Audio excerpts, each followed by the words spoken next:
उसी समय सदन कसाई जी ने वो मांस बेचने का काम बंद कर दिया। अब बस अपने ठाकुर जी के लिए जीवन जीने लगे। एक बार सदन कसाई जी निकल पड़े जगन्नाथपुरी की ओर। मार्ग पर चलते हुए संध्या के समय सदन जी एक गांव में एक गृहस्थ के घर भिक्षा के लिए पहुंचे।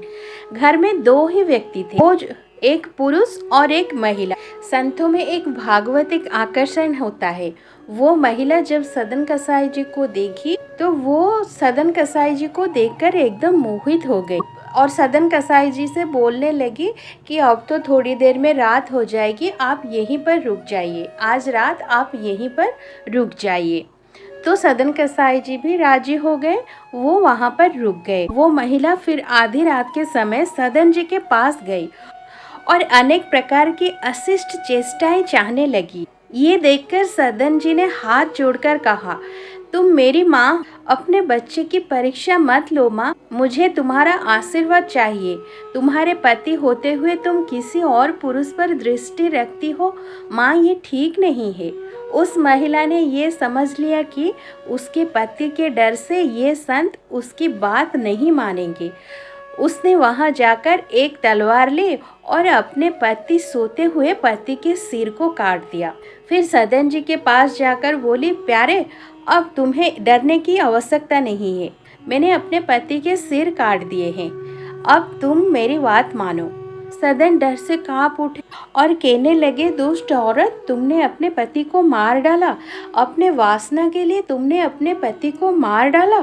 तू मेरी माँ के समान है, तेरी सोच कभी सच नहीं होगी। जब वो महिला को लगा कि ये संत मेरा बात नहीं मानेगा तो वो द्वार पर आकर छाती पीटने लगी और रोने लगी। जब लोग उसके रोना सुने तो आसपास के लोग सब इकट्ठे होने लगे। उस औरत ने कहा, इस यात्री ने मेरे पति को मार दिया और ये मेरे साथ गलत चेष्टा करने की कोशिश कर रहा था। उस औरत ने भक्त सदन कसाई को कई तरह से बदनाम किया। कुछ लोगों ने उसे मारा भी, लेकिन सदन ने कोई स्पष्टीकरण नहीं दिया।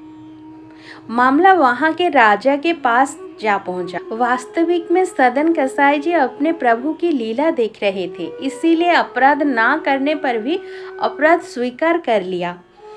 राजा के आदेश के बाद उनके दोनों हाथों को काट दिया गया। सदना के हाथ कट गए और रक्त की धारा बहने लगी। वे इसे अपने प्रभु की कृपा मानते हैं। इतना सब होने पर भी उनके मन में भगवान के प्रति कोई भी रोष नहीं आया। भगवान के सच्चे भक्त इस तरह के दुख को भी अपने स्वामी की दया मानते हैं।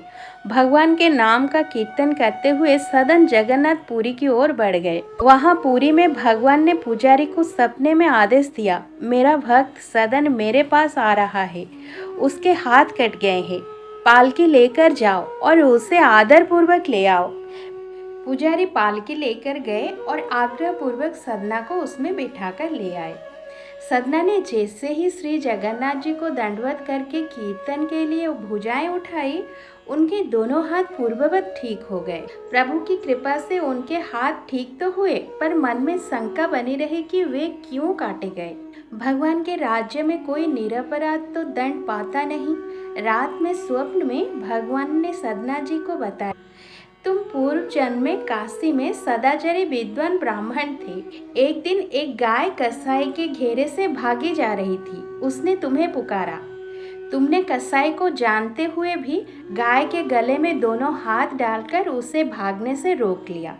वही गाय वो स्त्री थी और कसाई उसका पति था। पूर्व जन्म का बदला लेने के लिए उसने उसका गला काटा। तुमने भयातुर गाय को दोनों हाथों से पकड़कर कसाई को सौंपा था। इस पाप से तुम्हारे हाथ काटे गए, इस दंड से तुम्हारे पाप का नाश हो गया। सदना ने भगवान की असीम कृपा पाई। वे भगवत प्रेम में विह्वल हो गए। बहुत काल तक नाम कीर्तन, गुणगान तथा भगवान के ध्यान में तल्लीन रहते हुए समय व्यतीत किया और अंत में श्री जगन्नाथ जी के चरणों में देह त्याग के वे परम धाम को प्राप्त हुए। तो ये थी कथा भक्त सदन कसाई जी का। राधे राधे, जय श्री कृष्ण।